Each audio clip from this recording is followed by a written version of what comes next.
ES Audio. From the Evening Standard in London, I'm Rochelle Travers, and this is The Leader. Let's not just be one group, let's join together with every group that is fighting for the rights and the safety of women.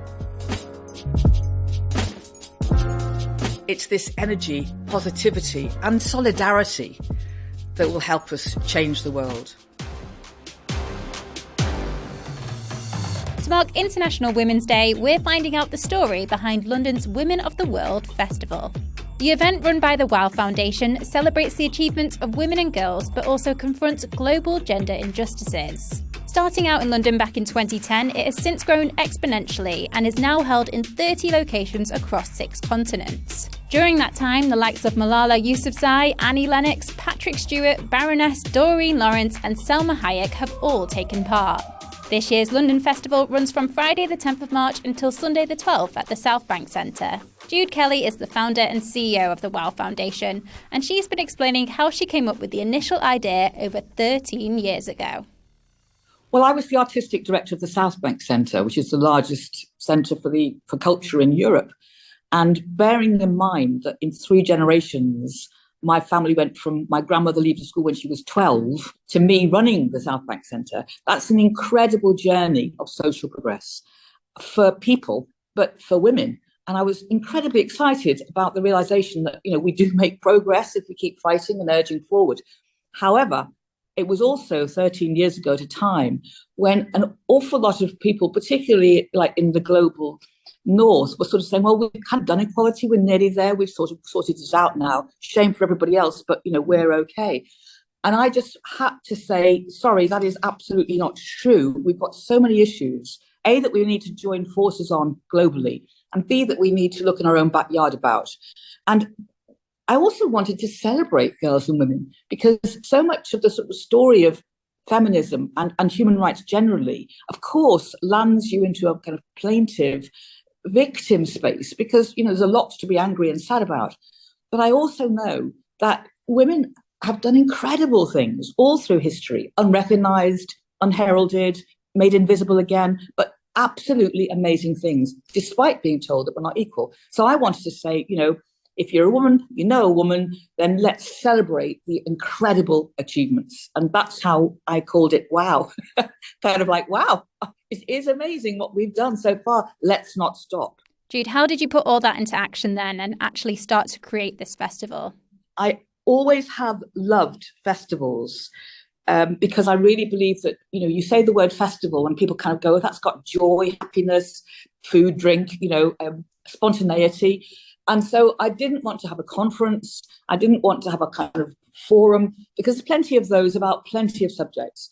I wanted to create a festival that brought together every kind of woman from every walk of life and showed us all that our domestic lives can be very different from our professional lives, that whether you are in your 70s or in your teens, that you're already having different versions, both of inequality and also of change you can make personally and, in solidarity. So that's the idea of a festival. I mean, it's got pop-up music, like pop-up weightlifting, pop-up dance classes and yoga and self-defense and all sorts of stuff. But, you're also going to hear about the latest news about the Met Police, issues to do with safety generally. You're going to have lots of talks about, menopause or periods. There's no taboo subjects, but there's also a lot of things to celebrate. And, the incredible thing was that having done it once in London, at the Southbank Centre, it not only has become an annual big festival, but women around the world then came to me and said, look, we'd like one in Baltimore, we'd like one in Australia, we'd like one in Harlem, in New York,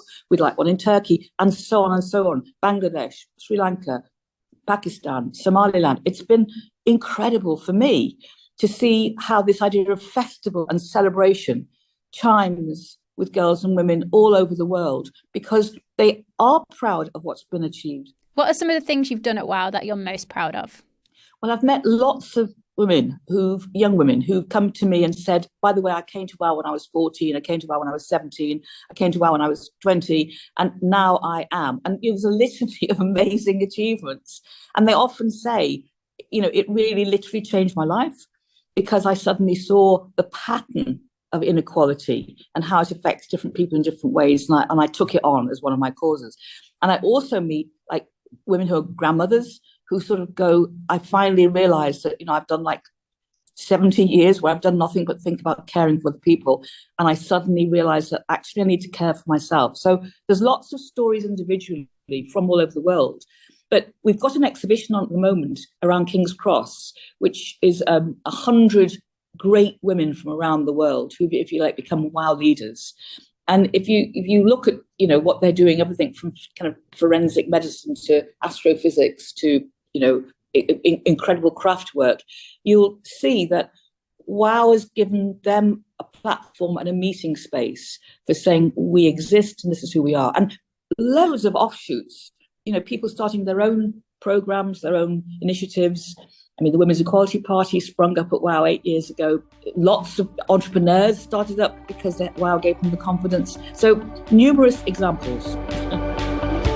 Let's go to the ads. Stay there to hear more from Jude Kelly, founder and CEO of the WOW Foundation, on what to expect from this year's festival and why International Women's Day isn't just about women. It's actually about society. I absolutely believe that men are as much part of this as women are. Why not hit rate and follow in the meantime?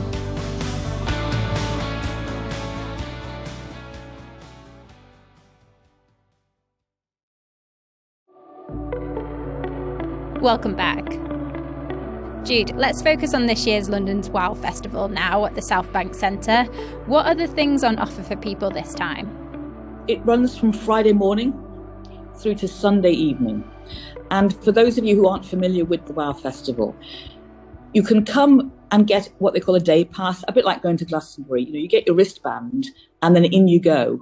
And you can do all kinds of things. You can go to all sorts of talks and debates, and there's big ideas being presented by all kinds of people. And you're going to bump into everybody from, the Mayor of London through to really unknown but brilliant young women who are kind of creating their own podcasts or building their own initiatives around sport.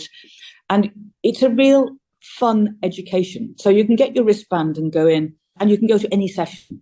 And that gives you sort of the freedom to dip in and out of things that maybe you don't know much about, or make you a bit nervous in some ways, or things that you just have a really great time at because you're partaking in a self-defense class or a dance class or whatever.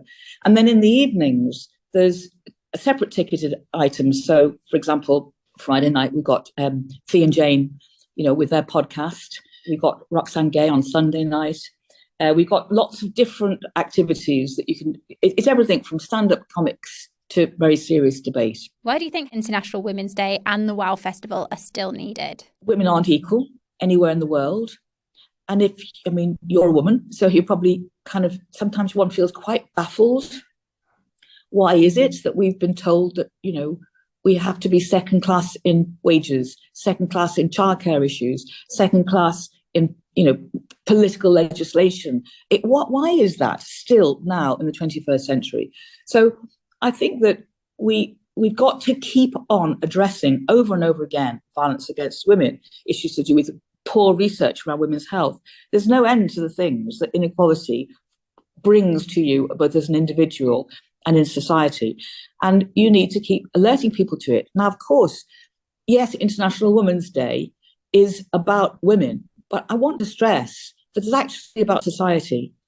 And living with a man, having a man as my dad, obviously, having a son, having a grandson, I absolutely believe that men are as much part of this as women are.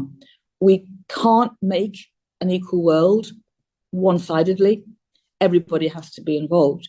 So, International Women's Day is one mark in the sand in the calendar.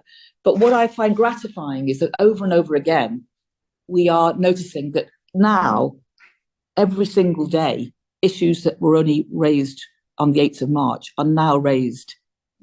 And people are probably saying, gosh, haven't we had enough of this? Some people are saying that. Some chaps are saying that. Well, we haven't. We can't have enough of it until we're equal. And that's quite a long way into the future still. And finally, what's the plan for the future of WOW? More expansion, more countries, what next? Well, definitely more countries are happening all the time.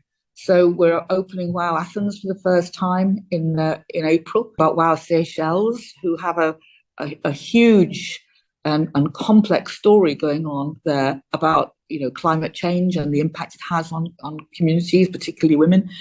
We're looking at WOW in Indonesia. We're looking at WOW, but many people from around the world are saying, we'd like to do a WOW. We're having a big event with Canada at WOW this year. I can't see any reason why the WOW movement, since it now has about 3 million women involved, shouldn't just carry on growing, and I hope it does. Look out later in the year. We're hatching a plot with the Evening Standard for a project that we're going to do. I won't give too much away at the moment, but we're really, really keen to make sure that girls' voices are understood and heard. And that's it from The Leader. This podcast is back tomorrow at 4 p.m.